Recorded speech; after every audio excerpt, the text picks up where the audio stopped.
Hi, my name is Barb Nangle. I'm the founder of Higher Power Coaching and Consulting. I want to welcome you to my podcast, Fragmented to Whole, Life Lessons from 12-Step Recovery. This is episode 25, Act As If. When I came into recovery and heard people using the phrase act as if, I really didn't understand the depth of the meaning behind that phrase until I started to put it into action. And that's the key word right there, action. I've been told repeatedly by people who have a lot more program time than me, especially my first sponsor, action, action, action. This is a program of action. Thinking isn't one of the steps. Hoping isn't one of the steps. Wishing isn't one of the steps, and controlling isn't one of the steps, but there's action built into every single one of the steps. I remember saying to her, wait, how does made a decision to turn my will and my life over to the care of God from step 3 qualify as an action? And she said that it's really to do a decision. She also said to me all the time, you can't think your way into right acting, but you can act your way into right thinking. And it doesn't matter what you think, it doesn't matter what you believe, it only matters what you do. Before I go any further, I'd like to clarify that acting as if is not the same as pretending. Act as if is based on actions towards a better reality that you're trying to create. Pretending is kind of a way of hiding, and there's no intention to change the situation. It's often actually done to keep things the way they are. I pretended a lot in my life before recovery. I pretended I knew what was going on around me and my family. I pretended I knew things I didn't know. And because of that pretending, I was afraid that I would be found out and people would know. In other words, there was an element of shame in the pretending, that I didn't know what was going on or I didn't know what something meant. For those who are in recovery like me, pretending also often had an element of collusion with it. That is, I was colluding with others and pretending that didn't happen or everything is fine when clearly it wasn't. There was a lot of pretending in my family, like, let's pretend that Dad didn't try to strangle me last night as if it didn't happen, or let's pretend everybody doesn't know that Dad has been cheating on Mom for years. Acting as if is very intentional, and the intention is change for the better. So I hope that makes the distinction between pretending and acting as if clear. One of the most powerful ways I've seen the act as if principle at work is in regard to people who come into recovery and do not believe in God and don't have any kind of a higher power. If you act as if you have a higher power, you will see the results of having a higher power in your life. I've seen it over and over and over again. In other words, what are the behaviors people who have a higher power are doing, and then do those behaviors? Some examples are they pray or they write letters to God. It doesn't matter whether you believe it will help or not. Just pray or write letters to God. Just do the behaviors of people that believe in God, like hand over whatever anxiety or fear you have, or ask for guidance. Then look for the evidence that there is actually a higher power after you've done the behaviors. What I've heard numerous times from people in recovery are amazing stories where they acted as if a higher power existed and then some complete miracle happens. Go figure. Because I came into recovery already having a higher power who I choose to call God, that was not something I needed to do in terms of acting as if. Granted, I didn't use my higher power in the way that I've learned to do in recovery, but hearing other people who didn't even have a higher power be taught how to use their higher power was really helpful to me. Because now I use my higher power all the time. I ask for my higher power's guidance all the time. I hand things over like worry and planning. And I ask my higher power to use me. One way, besides with the higher power, that the phrase act as if that was really helpful to me was something I learned from a friend in recovery who had a long-term relationship with someone that had been built on codependence. And the issue that ignited her codependent tendencies was he had a bunch of health concerns, and she was constantly nagging him like, did you take your medication? Don't put salt on that. Did you get your exercise? Blah, blah, blah, blah, blah. So they broke up, and when she was in recovery, they got back together, by which time she had come to understand that all that stuff she was doing was controlling behavior. She was trying to get him to do what she wanted him to do.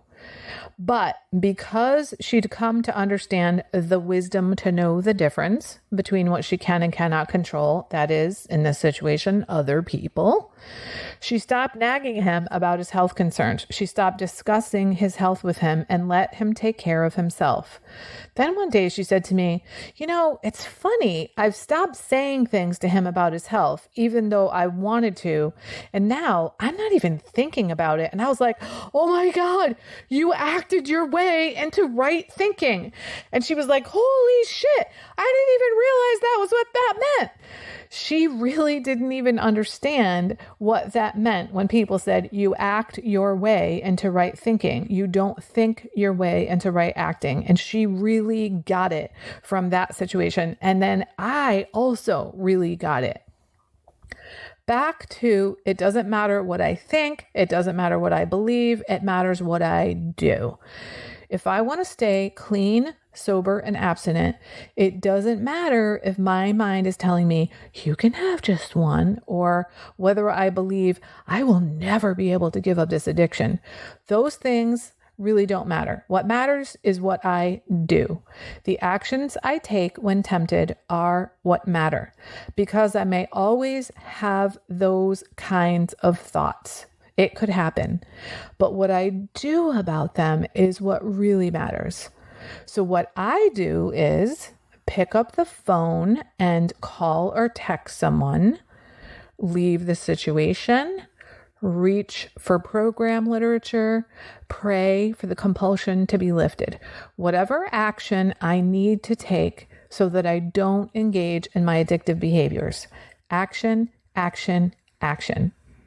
It also matters how I act towards other people. If I'm trying to get over my codependent tendency, it doesn't matter whether I think this person is fucking useless. What are they going to do without me if I don't rescue them and try to fix them? I can think those kind of things all I want. What I need to do is stop the codependent behavior. Then I at least give them the opportunity to work on themselves. Whether they do or not is none of my business, but they don't even have the opportunity to do so if I'm in there trying to fix things for them or rescue them. At minimum, I'm minding my own business, which is what I'm trying to do because I'm trying to stop acting codependently. So it doesn't matter what I think about them, and it doesn't matter what I believe about them and whether they're capable of taking care of themselves or not. It really just matters what I do. And act as if is the saying that helps me to do that. If you're really interested in learning more in depth about this concept, I recommend you read a book called Constructive Living by David Reynolds. I'll mention the title again towards the end. It was given to me by a friend in recovery who, by the way, is one of my most important 12-step teachers. So this dude knows what he's talking about. I had the book sitting in my bathroom for at least a couple of years before I read it and was blown away when I read it. Reynolds does an excellent job in only about 100 pages of really explaining in detail how to act as if and why it works. He also has some exercises in the back of the book that help you practice acting as if. What I'll share now are some of the insights I found particularly helpful from the book. Reynolds says, our chances of success improve as we behave responsibly, but sometimes we will fail anyway. And he says, that's all right. Failure presents something else for us to do, just as success does. It's in the responding to every moment's needs, regardless of success or failure, that we mature. Know the words behave and respond. Those are action words. He goes on to say, self-development doesn't mean making life easy. It means making effort towards success even while we're failing. I have a bumper sticker that says, fail till you succeed. And I think I've mentioned on this podcast before, one of my friends texted me and said, oh, I love that bumper sticker. And I said, yeah, it's basically the eternal formula for success. Fail until you succeed. So if you fall off the wagon, get back up and into action. As the proverb goes, fall down 7 times, get up 8. It doesn't say fall down 0 times. Reynolds goes on to say that constructive living is working on what's out there that needs doing, but it is also working on building a certain kind of me, the kind of me who is a doer, one who acts as if success is just around the corner. Some other things he says are, if you become discouraged, simply note that you are discouraged. And remember that being discouraged is a feeling. That's interesting. I'm discouraged. If you do that, you've already given yourself some distance from your discouragement. You're looking at the discouragement as an observer, not as if it is you. Next, resolve to accept that feeling as it is and not waste time struggling with it directly. It's all right, though unpleasant, to be discouraged. Next, try to figure out what's causing the feeling and what the feeling is signaling you to do about your present reality, because feelings are signals. In other words, there may be something that needs doing in your world that you can do. And one result of the doing might be the discouragement will go away. However, don't take action in order to get rid of the discouragement. Take action to change what needs changing. Perhaps to change the thing that is discouraging you. Take action to respond to your situation. The sooner your attention shifts to responsible behavior, the sooner your feelings will fade. Remember to begin by recognizing feelings, pleasant or unpleasant. Don't begin by ignoring or denying them. See whether they have a message for you about some action you need to take. Then behave responsibly. If the feeling remains, is there something else you need to do? If not, go on about your life without excessive interest in the feeling. There is something much bigger at stake here than the momentary discomfort of regret or discouragement. You are constructing a finer, deeper, stronger you. Act as if you already are the finer, deeper, stronger you. What would such a person do? Reynolds also gives the example of a shy person wasting their attention on wishing they weren't shy, wishing they weren't the way they are. Now, this could be the case for anyone with any quality about themselves that they don't like. Some shy people go beyond wishing they were different to try to make themselves not shy. He says there's a more reliable way to overcome the chains of shyness. And that is to just be shy. If you were uncomfortable in a social situation because you're shy, just be uncomfortable. That's reality. Never deny reality. To pretend, to ignore, to wish never changes anything.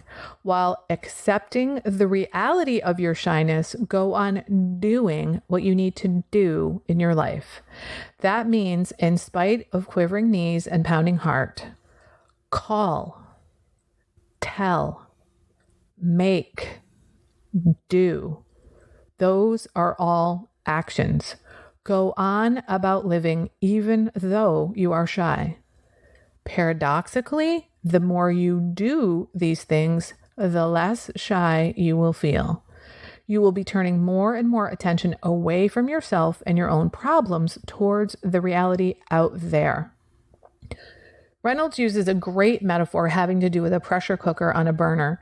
He says, if you've got all kinds of pressures and stresses over time and end up with irritable bowel syndrome, high blood pressure, ulcers, sleep problems, skin problems, etc., the cause of these terrible consequences is not the environmental stressors, and it is not the feelings they produce. It is your long-term lack of success in acting to change the situation. When you don't do anything to change what is happening, when you just sit in the pressure cooker with a burner turned up high, when you don't build or learn or move or oppose or educate or otherwise respond to your circumstance, you are in for trouble. Unless, of course, fate steps in and turns the burner down for you, which is probably not going to happen. Though many of us delude ourselves into thinking it will. And by the way, that was definitely me before recovery. Do something to change things. To lose oneself in the doing of what needs to be done, that is the way to a satisfying existence. People who moan endlessly about what is happening to them get lost in their misery and self-centered despair. They focus almost exclusively on their own suffering, and thus they feel it more acutely. They actually hurt more subjectively than someone else with the same affliction who lives constructively. If living in misery resonates with you, you might want to listen to my podcast number 3, which is on victim mentality. I had absolutely no idea that I had victim mentality until I came into recovery. I could spot it a mile away in someone else, mind you, but I couldn't see it in myself. And if you think that this might possibly be you, I talk about my journey of coming to see that and what I did about it in that episode. The last thing I will leave you with is a little bit more recommendations from David Reynolds in this book, Constructive Living. He says, use phrases like to do love, to do patience, to do assertiveness, to do courage. To be courageous or to feel courage is not the same as to do courage. To be loving or to feel love is not the same as to do love. Acceptance and attention are actions that demonstrate love. We're used to giving attention to those we love and accepting them for who they are. We can take those very same actions of acceptance and attention towards ourselves as well. So go out there and do love, my friends. Act as one who is loving, especially towards yourself. See where that gets you. That's it for today. If you like what you've heard here, then you just might be interested in private coaching with me. If that sounds like you, head on over to my website, which is higherpowercoachingandconsulting.com, and click on the contact menu. I'd be happy to schedule a consultation with you to help you make lasting changes in your life, like I've made deep, lasting changes in my life. My ideal client is someone who is ripe for change, but I'll coach anyone who wants to be happy, joyous, and free. So if that's you, shoot me an email. I'd love to hear from you. Thanks for listening. Be sure to like and subscribe so you can be sure to get future episodes of my podcast. Thanks again.